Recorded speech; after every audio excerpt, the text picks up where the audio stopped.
আসসালামু আলাইকুম বন্ধুরা, সবাই কেমন আছেন? আশা করি সবাই ভালোই আছেন। আমার অনেক দিনের শখ ছিল আমি একটা পাখি পুষব। তো অবশেষে সেই শখ পূরণ হতে যাচ্ছে।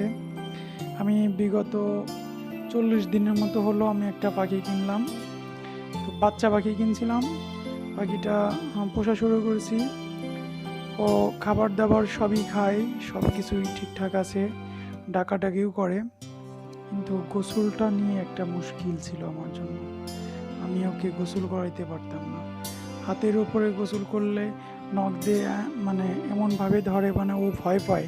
ভয় পাইলে আসলে পাখি তো বোঝেন, মানে মানে ভয় পায়। পুকুর থেকে পানি পড়লেও মনে করে যে কি যেন একটা ওর উপরে চাপানো হচ্ছে বা ওকে মানে একটা নির্যাতন করা হচ্ছে, এরকম একটা কিছু মনে হয়।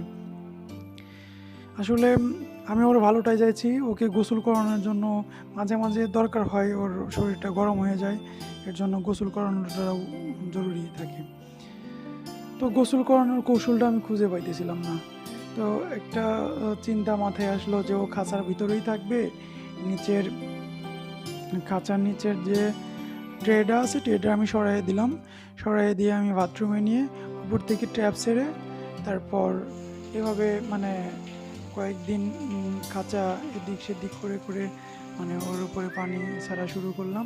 মোটামুটি 3 দিনের মতো এরকম খাঁচাটা ধরে এদিকে নেই ওদিকে নেই, ও যেখানে পাখি আছে ওইখানে পানি ফেলি, এরকমভাবে করলাম।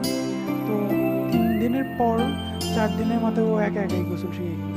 এখন এখন খুব সুন্দরভাবেই গোসল করে, আমার কাছে খুবই ভালো লাগলো। আপনারা আপনাদের পোষা পাখি থাকলে আপনারা এটা কাজে লাগাইতে পারেন, টিপসটা আসলেও কাজে লাগাইতে পারেন। আমি অনেকের কাছেই জানতে চাইছি, কিন্তু আহ, কোনো শুরু হওয়া পাইনি। সবাই এরকম উপর থেকে পানি ঢেলে দেয়, ওই গায়ের উপরে পানি ঢেলে দেয়, ও একটু আতঙ্ক থাকে। কিন্তু এইভাবে এত সুন্দর করে গোসল করবে এটা আসলে আমার জানা ছিল না, তাই আপনাদেরকে শেয়ার করলাম। ভিডিওটা যদি ভালো লেগে থাকে তাহলে অবশ্যই শেয়ার করবেন, লাইক দিবেন, কমেন্ট করবেন।